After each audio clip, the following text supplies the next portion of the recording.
How's it going, everyone? This is Nick from Comic Culture, and I'm proud to present my top 5 comic books of 2021. You don't want to miss it.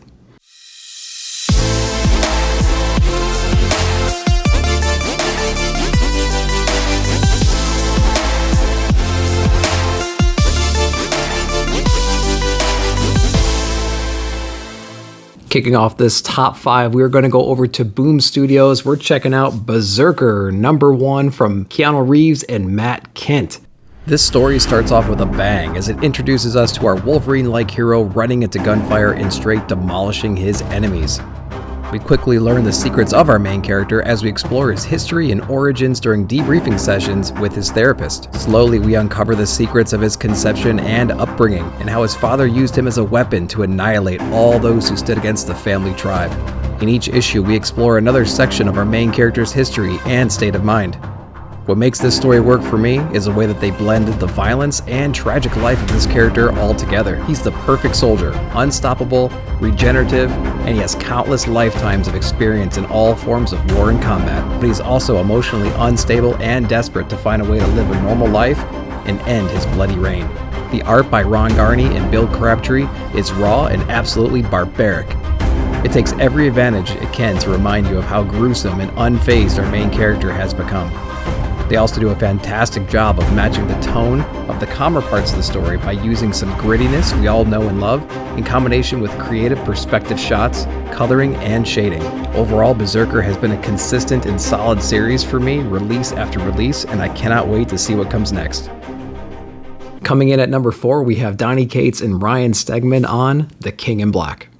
I know, you're probably asking how this series made it to my top 5. But unlike most Marvel events over the last couple of years, this one actually held my attention with its localized yet universal level threats. Not to mention the insane battle between Earth's mightiest heroes and Null with his endless army of symbiotes. I really enjoyed Donnie's run on Venom, which led us directly to this event. With that solid 35-issue foundation of Venom, we went into this event with heavy emotional stakes and seemingly unbeatable odds. The pacing of the story reminds me of Avengers Infinity War or Endgame, which was non-stop and full of surprising hero pop-ins taking their turn, rather unsuccessfully in most cases, against the unstoppable King in Black. The art is what you'd expect from the amazing Ryan Stegman. His level of detail and usage of not only the foreground but also the background is what stands out to me the most. Also, his ability to draw menacingly large single portraits and also his group shots make him one of my favorite artists today. King in Black might not be everyone's cup of tea, but to me, it's one of the best Marvel events in the last year. Our number 3 series of the year goes to Tony Fleece and Trish Forstner's Stray Dogs. Just when you thought you got over your childhood Don Bluth traumas, here comes Stray Dogs, a story about a deranged serial killer who steals his victims' dogs and adds them to his own ever-growing collection. Relying on dogs' short-term memory, this story is about what happens when one of the pups starts to remember their previous owner and how they ended up in this new home. This book has a surprising mixture of cute, sappy, cartoon-style characters with a dark, suspenseful horror plot. Rarely have I read characters, let alone dogs, desperation and fear this way before. The ending is somewhat predictable, but it's easily forgivable because it's the ending you wanted, and is extremely satisfying. If you are ready to reopen those Land Before Time emotional wounds, give Stray Dogs a try. My number 2 pick goes to Supergirl, Woman of Tomorrow from Tom King, Evely, and Lopez.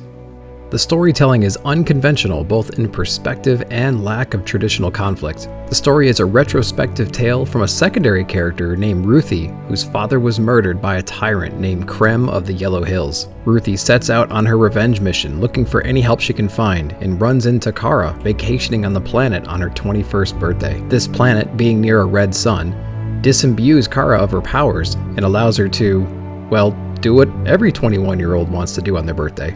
Krem, taking advantage of a weakened Kara, gets the upper hand and escapes, but not without hurting Kara, Ruthie, and Kara's dog, Crypto. From here, we travel with Kara and Ruthie planet to planet as they see firsthand the unspeakable horrors that Krem has caused. And we see the emotional toll on our heroes, knowing that they couldn't stop him during their first encounter. One thing I love about this comic is the high fantasy yet buttery smooth monologue from Ruthie. Whether it relates to her growing friendship with Kara or the heartbreaking description of the newest genocide they were too late to stop, I've never seen a book I took a chance on pay off this well.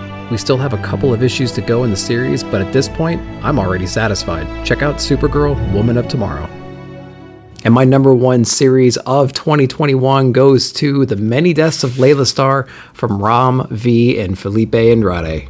This book is phenomenal. Ram V has crafted such a beautiful original story which completely caught the comic book community off guard. We have the goddess of death fired from her job because a child on Earth is about to be born that will eventually grow up and cure death.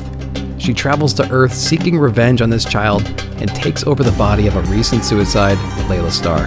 In her new body, she hunts down this child to kill it before it can create immortality. But when the time comes, she can't do it. The story is about Death's interactions with this child throughout his youth. She learns about life, love, family, all through his experiences and understands what it means to finally be alive. The ending is unexpected and absolutely glorious. The story overall has a very melancholy feel mixed with a weird sense of inspiration. The art style is absolutely breathtaking. The character design, scenery, and perspectives flow perfectly with the storytelling. The color palette is bright yet gloomy at the same time, and it just works. This book has hit so many others' top 10 lists, and there's a good reason for it.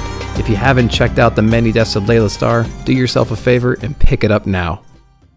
I hope you guys enjoyed my breakdown of my favorite books of 2021. Go down below in the comments section. Let me know what your favorite picks were for the past year. I appreciate you watching. We'll see you in 2022. Like, subscribe, share, hit that bell notification for future videos. We'll talk in the comments.